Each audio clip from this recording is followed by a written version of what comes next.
வணக்கம் நேயர்களே, இன்றைக்கி நம்ம எங்கே இருக்கிறோம்னு பார்த்தீங்கன்னா விருதுநகர் மாவட்டம் அழகாபுரி பக்கத்தில் காடனேரி அப்படிங்கிற ஒரு சின்ன கிராமத்துக்கு தான் வந்திருக்கோம். சரி, நம்ம இங்கே யாரை பற்றி பார்க்க போகிறோம் அப்படின்னு பார்த்தீங்கன்னா, விவசாயமும் விவசாயிகளும் குறைஞ்சிட்டு வர இந்த காலகட்டத்தில் இயற்கை விவசாயத்திலேருந்து செயற்கை விவசாயத்துக்கு மாறப்படுற இந்த காலகட்டத்தில் ஒரு 80 வயசு பாட்டி இன்னும் விவசாயம் பண்ணிகிட்டு இருக்காங்க அவங்க குடும்பத்தோட உதவியோட.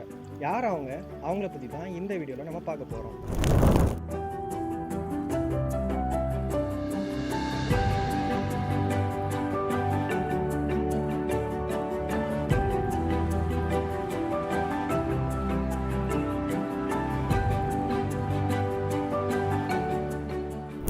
என் பேர் ஸ்ரீதர். உங்கள் பேர் என்ன? என் பேர் முத்துலட்சுமி. முத்துலட்சுமி. பாட்டி, இப்போ உங்களுக்கு விவசாயம்னா எவ்வளோ பிடிக்கும்? யார் உங்களுக்கு சொல்லி கொடுத்தா? எனக்கு யார் உலகத்தில் வேலை செய்கிறத பார்த்து நானும் செஞ்சேன். எனக்கு யாரும் சொல்லி கொடுக்கல. எத்தனை வருஷமாக விவசாயம் பண்ணுறீங்க? 50 வருஷமாக பிடிச்சி இந்த காட்டை வேலை செய்கிறேன். இந்த காட்டு 50 வருஷமாக எப்படி பாட்டி பண்ணுறீங்க? 50 வருஷம் ஆகுது வாங்கி பண்ணுறேன். சரி, எப்படி பண்ணுறேன்னா பண்ண வேண்டியது. உங்களுக்கு இப்போ போர் அடிக்காதா? இப்போ எங்களுக்கெல்லாம் 2 நாள் இப்போ ஒரு செடி நட்டோன்னு வைங்களேன், ஒரு 2 நாள் தண்ணி ஊற்றுவோம், அப்புறம் ஊற்ற மாட்டோம்.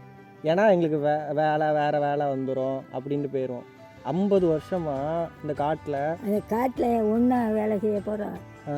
ஒரு வருஷத்துக்கு கம்பு, ஒரு வருஷத்துக்கு சோளம், ஒரு வருஷத்துக்கு பருத்தி, ஒரு வருஷத்துக்கு அப்படி மாற்றி மாற்றி. பாட்டிக்கு விவசாயம்னா எவ்வளோ பிடிக்கும்? வேலை செஞ்சேன். ராசா கஞ்சி இல்லாட்ட கஞ்சி அறுபத்துவா. நம்ம வயலில் என்னெல்லாம் போட்டிருக்கோம்? நம்ம வயலில் நெல்லுத்தேன். வேறு என்ன போடுவோம்? வரகு போடுவோம், குருதேலி போடுவோம், கம்பு போடுவோம். மிளகா போடுவீங்களா? மிளகா தான் இந்த நட்டுருக்குல்ல. சரி, இந்த மிளகா போடுறத பற்றி கொஞ்சம் சொல்கிறீங்களா? சரி. மிளகா போடணுன்னா அதுக்கு என்னெல்லாம் பண்ணணும்? ஏன்னா இப்போ இருக்கிறவங்க யாருக்கும் தெரியுது இல்லைல்ல. இப்போ எங்களை மாதிரி பசங்களுக்கெல்லாம் தெரியுறது இல்லை. அது எப்படி போடணும், அது எப்படின்னு சொல்கிறீங்களா? 4 அளவு 3 அளவு போடணும். கடை அமைக்கணும். நாளைக்கு நட போகிறேன்னா உப்பை வாங்கி விதைக்கணும். உப்பு எதுக்கு போடணும்? கீழே. அதான் உப்பு எதுக்கு அதில் போடுறாங்க? அதுதான் நல்லா வரும். தெரியலையே, உப்பு போட்டால் எப்படி வரும்? உப்பு ஏன் அதில் அவனே 2 மூடை வாங்கிட்டு வந்தேன். விதைச்சி நடணும், மருந்தடிக்கணும். அதுக்கப்புறம் இப்போ இந்த மிளகா போட்டிருக்கோம்ல, அதுலேருந்து என்ன லாபம் வரும் உங்களுக்கு? இப்போ நம்ம போட்டோன்னா அதுக்கப்புறம் அதுலேருந்து எவ்வளோ லாபம் எடுக்கும்? அதுவே நல்லா விளைஞ்சி காய் பிடிச்சிட்டா லாபம் தான், இல்லைன்னா இல்லை. டெய்லியும் இங்கே வந்துடுவீங்களா? டெய்லி வருவேன். வராட்டை இப்படி நடக்க முடியாது. கம்பை ஊண்டிக்கிட்டே வருவோம். தண்ணி எடுத்து விடுவேன். ஒத்தையில் இதெல்லாம் எப்படி பண்ணுறீங்க? ஆள் கூலி ஆள் நம்ம சொன்னால் அவங்க செய்வாங்க. நீங்கள் இப்போ என்னென்னா, இப்போ வீட்டில் காலையில் எந்திரிச்சு வீட்டு வேலையெல்லாம் இருக்கும், அதெல்லாம் ஒரு வேலை செய்ய மாட்டேன். நம்மளுக்கு இங்கே தான் வேலை. பேசாமல் காப்பி போட்டு கொடுப்பாங்க, குடிச்சிட்டு பேசாமல் இருப்பேன். இப்போ காட்டுக்கு நாங்கள் இப்போ வந்தோம், வீட்டில் இருந்து இவ்வளோ தூரம் வந்திருக்கோம் உள்ள. நீங்கள் எப்படி வாரீங்க? இங்கே வந்து மதியம் சாப்பாட்டுக்கு என்ன பண்ணுவீங்க? என்ன தண்ணி வயக்காட்டில் நீக்கி அதில் கம்பை ஊண்டிக்கிட்டு வருவேன். மதிய சாப்பாடெல்லாம் இல்லை. மதியம் எதுக்கு மதியம் சாப்பிட முடியும்? சேட்டம் இல்லை, கொடுக்க முடியல. இப்போ இங்கே காட்டுக்கு வந்துட்டு வீட்டுக்கு எப்போ போவீங்க? 4 மணிக்கு போவேன். 4 மணிக்கு. இன்னும் அந்த விவசாயம்லாம் பண்ணுறீங்கல்ல, எதுக்கு?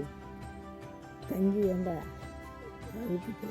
அதுக்கப்புறம் இப்போ இந்த செடியெல்லாம் போட்டிருக்கோம்ல, அதில் பூச்சிலாம் வந்துட்டா அது என்ன பண்ணுவீங்க? அதுக்கெல்லாம் மருந்து இருக்கு. ஓன குட்டம் வாங்கி அடிப்போம். இப்போ கூட வாங்கி அடித்தோம்.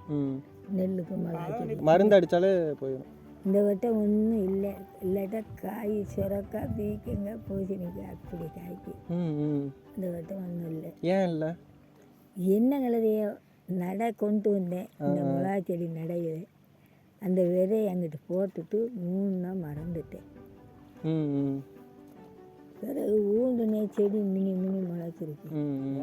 இப்போ இந்த வெண்டை விதையும் சீனி விரக்காய் விதையை வாங்கிட்டு வந்து நட்டுருக்கேன். நீங்கள் விதையெல்லாம் சொன்னீங்கள்ல, இது எங்கே போய் வாங்குவீங்க? அது எப்படி வாங்கணும் அது சொல்கிறீங்களா? ஏன்னா இப்போ இது வயல் இருக்கிறவங்க இங்கே போடுவாங்க. இப்போ நம்ம வீட்லேயே அதெல்லாம் போடலாம். வீடு இருந்தால் மாடி தோட்டம்லாம் வச்சு அதில் இந்த விதையெல்லாம் வாங்கி போட்டு அதை வளர்க்கலாம். இப்போ அந்த விதைலாம் எங்கே வாங்கலாம், அதை பற்றி சொல்கிறீங்களா? அது சீல்தூரில் ராஜில் எங்கேனையும் வாங்கலாம். அது சௌரியமாக கிடைக்குமா? அதெல்லாம் கேட்கணும். இதுலலாம் லாபம் வருதா, இப்போ நட்டம் வருதா? லாபம் தான் வரும். லாபம் எவ்வளோ வரும்? நம்ம யோகத்தை பொறுத்து இருக்கிறாச்சா. ம். நம்ம யோகம் நல்லா இருந்தால் நல்ல விளையும். ம். நமக்கு கெட்ட நேரம் இருந்தால் கெட்ட நேரம்னா இந்த மழை வராதது. மழை வராதுன்னு இல்லை, ஆ, அந்த செடிக்கு ஒரு நோய் விழுகும். அது எப்படி உங்களுக்கு தெரியும் செடிக்கெலாம் நோய் வந்துட்டு பரவுது அப்படின்னு? நோய் விழுந்தால் தெரியுமில்ல செடியில். அதான் எப்படி தெரியும்? தெரியுமில்ல, விளையிறந்துக்கும் ம். புழுவாக விழுகும். ம். சரி, நோய் விழுந்துருச்சு, மருந்தடிக்கணும்னு அடிப்போம். பாட்டி, இப்போ நீங்கள் 50 வருஷமாக வேலை பார்த்துருக்கீங்க. அப்போ இருந்த விவசாயத்துக்கும் இப்போ இருந்த விவசாயத்துக்கும் என்ன வேறுபாடு? மறுபாடு இருக்க போயிட்டேன். ம். கஞ்சிக்கு கூட வழி இல்லை, இருக்க கூட வீடு இல்லை. அப்போ வந்து டிவியில் போய் விதை வாங்குவீங்கல்ல, எப்படி போவீங்க? டிவியில் பார்க்கல. அது இப்போ போல் நாகரிகம் இல்லை. ம். வேலை செய்ய போய் 2 வீடு வெட்டினோம். ம். கருத்தக்காடு வாங்கினேன், வயக்காடு வாங்கினேன், கிணத்துக்காடு வாங்கினேன். கூலிக்கெலாம் வேலைக்கு போவீங்களா பாட்டி? கூலிக்கு போகாமல் நம்ம காடை வச்சுருந்தோம். நான் பட்ட பாடம் அந்த ஐயா ஈசனுக்கு தெரியுற ஆசா. அதெல்லாம் சொன்னேன். என்னதான் நடந்துச்சு? 4 மணிக்கு எந்திரிச்சு போவோம். ம். கம்மாய் கரைச்சி. கரண்டெல்லாம் கிடையாது. கரண்டெல்லாம் இல்லை. ம். குலைய கம்மாயில் பிடுங்கி ஒரு கம்மாயில் கொண்டாந்து போட்டு கட்டி அதை விட்டுட்டு வருவோம். காலை கஞ்சி குடிக்க 2 மணி ஆகும். 2 மணிக்கு தான் காலை கஞ்சியே குடிப்பீங்களா? காலை கஞ்சி கூட வகுறு நிறைய கிடையாது. எத்தனை படிப்பு படித்தாலும் நம்ம காட்டில் என்ன இருக்குது ஏது இருக்குன்னு நம்ம பார்க்கணும். அதுதான் ஒரு கருத்து. சரி பாட்டி, ரொம்ப நன்றி. எங்களுக்காக உங்கள் நேரத்தை ஒதுக்கி நாங்கள் கேட்ட கேள்விக்கெலாம் வந்து பதில் சொன்னீங்க. சூப்பராக சொன்னீங்க. அப்புறம் வந்து நிறையா உங்கள்கிட்ட நிறைய தெரிஞ்சுக்கிட்டோம். என்னத்தை தெரிய போகிறோம், என்னத்தை தெரிஞ்சு இது நிறைய பேர் பார்ப்பாங்க. பாட்டியை பற்றி நிறைய பேர் தெரிஞ்சுப்பாங்க. சரி. ம்.